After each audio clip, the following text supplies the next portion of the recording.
Welcome back to episode 2 of the series in which I compare two very close similar looking colours, and I really need a snazzy name for this series, so if you can think of one, please let me know in the comments. In this episode we are going to compare two very popular colours. One is the green Apatite Genuine from Daniel Smith and the other is Undersea Green from Daniel Smith. I know a lot of people love either one or the other one but don't really know a lot about the other colour, so this should be an interesting experiment. First up is the green Apatite Genuine. Now this is a Primatech colour from Daniel Smith, which means we do not have a pigment information for it. This is series 3, so it's a little bit more expensive compared to the Undersea Green, which is series 1. Jackson's website describes green Apatite Genuine as a dark, almost brown olive green in mass tone. The product becomes more of a vivid green when made into a wash. It is classified as excellent light fastness, granulating, low staining and semi-transparent. Next up is Undersea Green, and this colour is made up of 3 pigments: a PB29, which is basically ultramarine blue, PO48, which is quinacridone orange, and PY150, which is nickel azure yellow. It is a series 1, so it's considerably cheaper than the green Apatite Genuine. The Jackson website says the Undersea Green is a warm seaweed green. This paint is a blend of French ultramarine and quinacridone gold, in which the transparent gold floats to the top to create a golden halo. Undersea Green coordinates beautifully with moon glow, ultramarines and quinacridones. Undersea Green creates beautiful autumnal leaf colours and sits perfectly next to interference gold.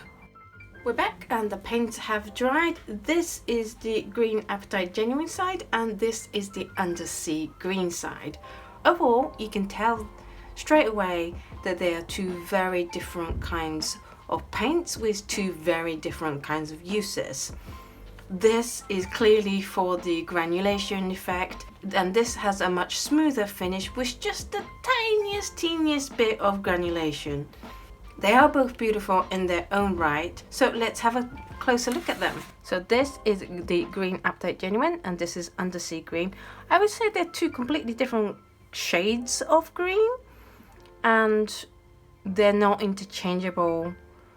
The green Apatite Genuine is clearly extremely granulating to the point that it will even granulate heavily on hot pressed paper. The Undersea Green on the other side is a soft, gentle, smooth colour with just a very small amount. Let's see if I can. You see, there are some faint veins of the ultramarine blue coming through and granulating, which is very subtle and very beautiful as well. They are both pretty much transparent, although I think the Undersea Green is slightly little bit opaque, so I would say it's semi-transparent, whereas I would say this is more transparent. They both lift very well, but I would say the Undersea Green was easier to lift. The Undersea Green was also easier to re-wet as well.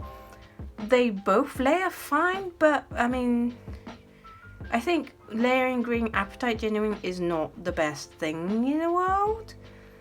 Whereas Undersea Green, you just get more granulation coming through if you layer the colour up. In terms of using it with gauze, they both produce lines. However, the green Apatite Genuine comes up with extremely dark lines. In fact, of all the ones I tested in my last gauzing test, this came up the darkest. So if you're particularly looking for a gauze effect in your art practice and you want a dark one, then this is the one to go for. The Undersea Green, because it has that bit of ultramarine blue in it, it does come up. It is a much subtler texture. I think this is an easier texture to work with. It is a beautiful thing, but you will never get a very well defined lines like you would with green Apatite Genuine. Now for how the two paints mix with other colors, let's just say that this is green Apatite Genuine again and this is the Undersea Green. let's just say that green Apatite Genuine does not play well with others. It's not a mixing color. It's really not pretty. Just don't mix green Apatite Genuine with any other color. It does not play well with others. However, in contrast, the Undersea green mixes beautifully with pretty much every color, and it produces really nice results. And I get it now why a lot of people are a big fan of the Undersea green and say that it's a good mixing color. It really is a lovely mixing color. So if you're looking for a green color that you'd want to mix with other colors to move things down a bit, make it more olivey colors, then Undersea green is a perfect color for you. In conclusion, they are two very different palettes.